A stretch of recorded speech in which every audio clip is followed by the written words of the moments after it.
आत्मीय बंधु भगनी, जय श्री कृष्ण।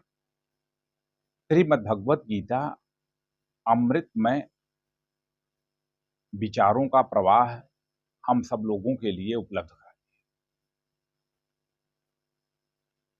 है। यह 18 अध्यायों वाली श्रीमद् भगवत गीता, जो कि कोई स्वतंत्र ग्रंथ नहीं है, यह तो भारत के महानतम, विश्व के सबसे बड़े ग्रंथ श्रीमद् भगवत गीता महाभारत के एक अंश के रूप में उद्धृत होती है, और जिसे आद्य शंकराचार्य ने महाभारत से अलग करके एक प्रसाद के रूप में संपूर्ण मानव जाति के लिए उपलब्ध कराया। उतने बड़े विशाल ग्रंथ में, जिसमें 1 लाख से भी ज्यादा श्लोक हैं, उसमें से भगवान कृष्ण की यह अमृतमय वाणी श्रीमद् भगवत गीता, जिसमें कि मात्र 700 श्लोक हैं, उन श्लोकों के द्वारा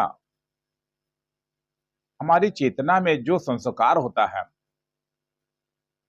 हमारे अंदर जो भावामृत उत्पन्न होता है, वो अद्भुत है। इसलिए नित्य गीता स्वाध्याय के द्वारा हम अपने जीवन को आनंदमय बना सकते हैं, सच्चिदानंद भगवान की प्राप्ति कर सकते हैं, और केवल आध्यात्मिक जगत ही नहीं तो व्यवहारिक जीवन की प्रत्येक समस्या का निराकरण कर सकते हैं। आइए आज हम श्रीमद् भगवत गीता शब्द शब्द प्रेरणा के अंतर्गत एक बड़े महत्वपूर्ण विषय पर चर्चा करते हैं। सामान्यतः आप देखिए कि जब कोई व्यक्ति बीमार पड़ जाता है, वो दवा लेता है, तो एक शारीरिक बीमारी है और एक मानसिक बीमारी है। तो मानसिक यानी मन ही अनेक बीमारियों के जड़ में है। शरीर का मन पर और मन का शरीर पर एक दूसरे पर परस्पर प्रभाव पड़ता रहता है। तो जिस प्रकार से मन के बारे में भगवान श्री कृष्ण ने गीता में बताया है, चित्त के बारे में समझाया है, वैसा बहुत कम जगह पर है। और इसलिए उन्होंने भक्ति योग में, जो कि श्रीमद् भगवत गीता का 12वां अध्याय है, मन को भक्ति में रंगने की बात किया है। वास्तव में भक्ति का मूल उद्देश्य यह है कि हम अपनी वृत्तियों और संस्कारों से, विशेष करके कुसंस्कारों से मुक्त होते हैं। जब हमारा चित्त भक्ति में लग जाता है तो तमाम विकार अपने आप छूटने लगते हैं। तो इसलिए यह श्रीमद् भगवत गीता के सबसे छोटे अध्यायों में से एक है, जिसमें मात्र 20 श्लोक हैं और इसमें भक्ति की चर्चा की गई है। तो भगवान में अपना मन लगे, यह भक्ति के लिए बड़ी आवश्यक है। तो उसी से संबंधित श्लोक है, जो इस प्रकार से है। भगवान कहते हैं, श्री भगवानुवाच अथ चित्तं समाधातुं न शक्नोषि मयि स्थिरम् अभ्यासयोगेन ततो मामिच्छाप्तुं धनंजय। भगवान कहते हैं, हे धनंजय, हे अर्जुन, यदि तुम अपने चित्त को मुझ में स्थिरता पूर्वक स्थापित करने में समर्थ नहीं हो पा रहे हो, तो अभ्यास योग के द्वारा मुझे प्राप्त करने की इच्छा करो। तो यह श्लोक ऐसा श्लोक है जिसमें भगवान ने व्यक्ति को सफलता प्राप्त करने के लिए एक नया मार्ग सुझाया है। सामान्यतः तो हमें अपना मन लगाना चाहिए, लेकिन व्यवहारिक जीवन में हम सब लोग इसी बात से परेशान हैं कि आखिर हमारा मन जहां हम लगाना चाहते हैं वहां लगता नहीं है, और जिन कामों में हम अपने मन को लगाना नहीं चाहते वहां बहुत लगता है। हम अच्छा खाना चाहते हैं, खूब नींद लेना चाहते हैं, मनोरंजन खूब करना चाहते हैं, सोशल मीडिया में तमाम प्रकार का वीडियो, शॉर्ट, रील्स ये सब देखना चाहते हैं। जबकि इन सब में हमारी कोई विशेष उन्नति नहीं होती है, कोई हमारा आर्थिक लाभ नहीं होता है और कोई विशेष ज्ञान भी नहीं होता है, लेकिन यह मन है कि वहीं लगता है।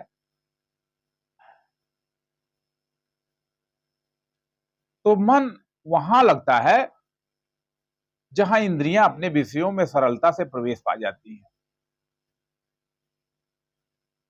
उपनिषदों में शरीर की तुलना की गई है एक रथ से, और इंद्रियां जिसमें घोड़े हैं, मन लगाम है और बुद्धि सारथी है। तो जो मन रूपी लगाम है, यदि सारथी उसके द्वारा इंद्रियों को बस में नहीं करेगा, तो घोड़े तो घास को देख करके, अपने विषयों को देख करके चरने तो जाएंगे ही। तो यही बात यहां भगवान कह रहे हैं कि अथ चित्तम समाधातुम, अगर तुम अपने चित्त को मुझ में स्थिरता पूर्वक स्थापित नहीं कर पा रहे हो। वास्तव में एक बड़ी चीज है कि हमारा चित्त भगवान में लगे कैसे। हम यहाँ विद्यार्थियों के लिए, कर्मयोगियों के लिए तथा जीवन में जो लोग भी आगे बढ़ना चाह रहे हैं, उनसे कहना चाहते हैं कि आप भी विचार करिए। यदि आप भगवान में मन नहीं लगा रहे हैं तो चलो एक क्षण के लिए आपका लक्ष्य भगवान नहीं है, तो आपका लक्ष्य आपकी सफलता तो है, आपका लक्ष्य आरोग्य तो है, आपका लक्ष्य धन तो है। लेकिन बड़े आश्चर्य की बात है कि व्यक्ति धन कमाने में भी अपना मन नहीं लगा रहा है। वह अपने दुर्गुणों में आसक्त है, वह अपनी कमजोरियों में आसक्त है, वह कोई साहस ही नहीं कर पा रहा है। क्यों? क्योंकि बात यही है कि वो अपना चित्त वहां पर जहां लगाना चाहिए, जिस कार्य में लगाना चाहिए, लगा नहीं पाता है। तो जब तक चित्त की स्थिरता नहीं होगी तब तक स्वाध्याय भी नहीं हो पाएगा, पढ़ाई भी नहीं हो पाएगी। अपने तमाम गीता प्रेमी मित्र हैं, वे यही बात कहते हैं कि हमारा तो मन धन कमाने में लगा हुआ है और मैं गीता से प्रेम तो करता हूं लेकिन गीता पढ़ता नहीं हूं। तो आदमी कोई न कोई बहाना करके इसको छोड़ देता है क्योंकि कठिन काम है। लेकिन आप देखेंगे कि जब जिस काम में हमारा मन लगेगा तो वहां से उबने का कोई सवाल ही नहीं है। उस काम को करने में हमें कठिनाई का अनुभव ही नहीं होगा। तो इसलिए भगवान ने जो एक बड़ी बात बताई है कि अगर हम चित्त को लगाना शुरू कर दें धीरे धीरे, तो सभी कठिनाइयां अपने आप हल होती जाएंगी। जैसे जब वर्षा बीत जाती है तो वर्षा बीतते ही नदियां अपने आप सूखने लगती हैं। उसी प्रकार से जब हमारा मन भगवान में लगने लगता है तो विषयों से आवृत्ति अपने आप होने लगती है। तो जो भगवान बता रहे हैं कि एक रास्ता बता रहे हैं कि अभ्यास योग, ये बड़ी चीज है अभ्यास योग।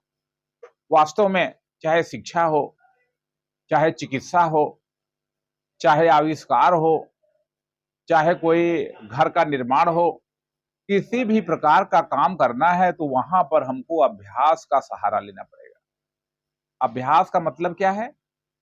अभ्यास का मतलब है कि उसी काम को बार बार करना। छोड़ने का भी अभ्यास करना है। अगर हम कोई चीज छोड़ना चाह रहे हैं, कल हमारे शहर में एक बड़े लेखक विद्वान चेतन भगत जी आए थे, तो उन्होंने अपने वक्तव्य में यही बात कही कि अगर मान लीजिए आपको डायबिटीज हो गया है और आप शुगर को छोड़ना चाह रहे हैं, तो एकाएक नहीं छोड़ पाएंगे। पहले आप ऐसा संकल्प लीजिए कि 3 दिन तक शुगर नहीं लेंगे, फिर ऐसा संकल्प लीजिए कि 7 दिन तक नहीं लेंगे। तो इस प्रकार से अभ्यास करेंगे तो यह शुगर आपका धीरे धीरे छूट जाएगा।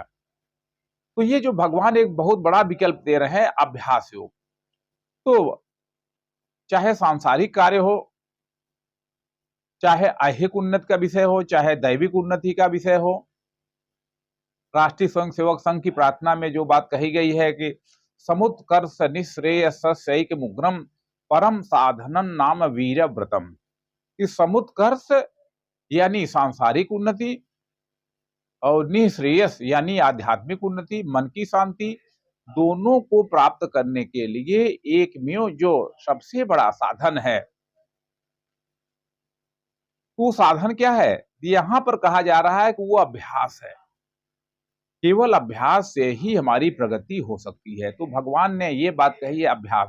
अब यहाँ चूंकि हमें भगवान में मन लगाना है, क्योंकि हमें भगवान को प्राप्त करने की इच्छा करना है, वे कह रहे हैं कि अभ्यास से यह इच्छा करो, मुझे अभ्यास से प्राप्त करने की इच्छा करो। तो अभ्यास का मतलब है कि बार बार रिपीट करो,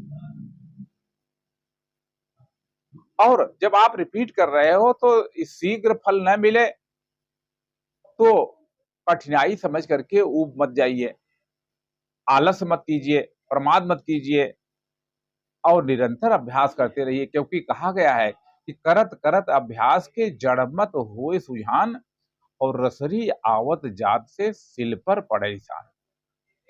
तो करत करत अभ्यास, इसलिए प्रत्येक विद्यार्थी को, प्रत्येक साधक को, प्रत्येक गृहस्थ को, हर व्यक्ति को, हम सब में यही इसी बात को अपने मन में बैठाना चाहिए कि हम यदि गीता स्वाध्याय कर रहे हैं तो जरा हम अभ्यास तो करें, लेकिन अभ्यास में ऊबना नहीं है, अभ्यास से भटकना नहीं है, अभ्यास में आलस्य नहीं करना है। अगर ऐसा करेंगे तो देखेंगे कि सफलता की सीढ़ी आप चढ़ जाएंगे। बंधु भगिनी, भक्ति में हमें क्या अभ्यास करना है जिससे हमें भगवान मिले? तो हम पठन पाठन कर सकते हैं, हम श्रवण कर सकते हैं, हम कीर्तन कर सकते हैं, हम मनन कर सकते हैं। ये जो आदि चेष्टाएं हैं, श्रवण, कीर्तन, मनन, ध्यान, जप, यह सब भगवान को प्राप्त करने के लिए अभ्यास रूप हैं। तो निरंतर अभ्यास हम करते रहें, और आप देखेंगे कि ये धीरे धीरे सहज हो जाएगा। जैसे आप देखिए कि हम सब लोग भोजन करते हैं, तो भोजन करने के बाद कहाँ हम चिंता करते हैं कि भोजन कैसे पचेगा, क्योंकि भोजन करने के बाद वह अपने आप एक प्रक्रिया के तहत पचने लगता है। उसमें हमें कुछ नहीं करना होता, और उसमें हमारे अंदर कोई समस्या भी नहीं पैदा होती कि ये कब पचेगा, कैसे पचेगा, क्या होगा। तो इसी प्रकार से जो भक्ति है, जब भक्ति में मन लग जाता है तो हर काम अपने आप आसान होने लगता है। कई लोग जो है बड़ी कठोर हठ साधना करते हैं भगवान को प्राप्त करने के लिए, तो हठ पूर्वक जो साधना की जाती है वहां पर असफलता का भी खतरा है। देखिए, विश्वामित्र जी साधना कर रहे थे तो हठ साधना कर रहे थे, क्योंकि उनके अंदर भगवान के प्रति भक्ति प्रबल नहीं थी, और वे हठ पूर्वक भगवान को प्राप्त करना चाह रहे थे। तो जब बाह्य विषय आया मेनका के रूप में, तो उनका चित्त वहां से उस विषय में जाकर के फंस जाता है, और वे जिस गति को प्राप्त होते हैं हम सब लोग जानते हैं। तो उसी प्रकार से यदि हमने भगवान के प्रति अभ्यास से भक्ति डेवलप कर लिया, तो क्या होगा कि जो अन्य वृत्ति है उसमें हम अपने आप मुक्त होने लगेंगे। बिना प्रयास के अन्य जो वृत्तियां हैं छूटने लगेंगी। अगर हम चाय पीने के बहुत बड़े आदी हैं तो हमारा मन अपने आप ही चाय पीने से हट जाएगा। अगर हम और किसी विषय में, मान लीजिए कई ऐसे लोग हैं कि वे बहुत ज्यादा सोना चाहते हैं, बार बार सोना चाहते हैं, बार बार चाय पीना चाहते हैं, आइसक्रीम खाने का मन करता है, समोसा खाने का मन करता है, और कई ऐसे बंधु हैं कि वे अपनी कविता सुनाने में ही लगे रहते हैं, उनको कविता सुनाने का शौक है। अब कोई सुने या न सुने, वे पकड़ कर कविता सुनाएंगे। कई ऐसे बंधु हैं बड़े मंच प्रेमी हैं, वे हर मंच पर चढ़ना चाहते हैं, और बहुत से ऐसे लोग हैं कि सम्मान के पीछे भाग रहे हैं, यहाँ जा रहे हैं, वहां जा रहे हैं, दिन भर भाग रहे हैं, और किस लिए? केवल सम्मान के लिए। आखिर पूछें अपने हृदय में कि आखिर हमें नेट प्रॉफिट क्या हुई?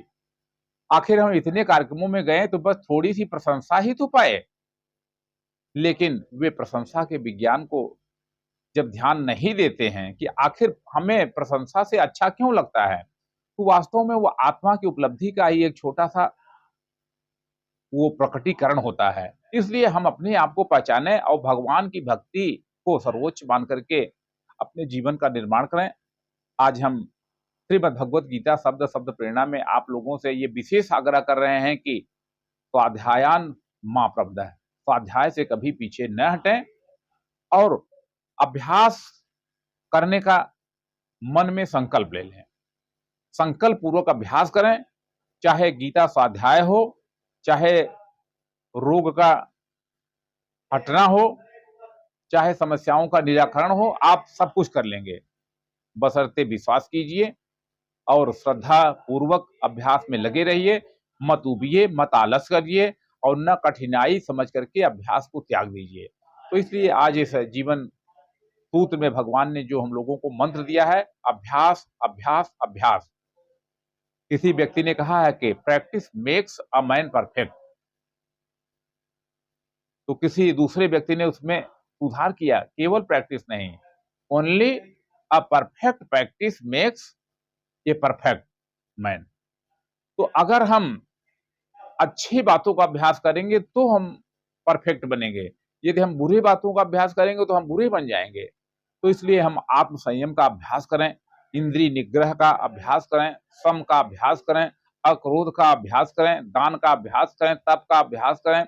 ये जो तमाम प्रकार के अच्छे भाव भगवान ने बताए हैं, उन भावों का अभ्यास करके हम ईश्वर की ओर और तेज गति से बढ़ें, अपने जीवन को और अपने राष्ट्र जीवन को सुखमय संपन्न बना करके भारत को विश्व गुरु के सिंहासन पर ले जाने का संकल्प लें।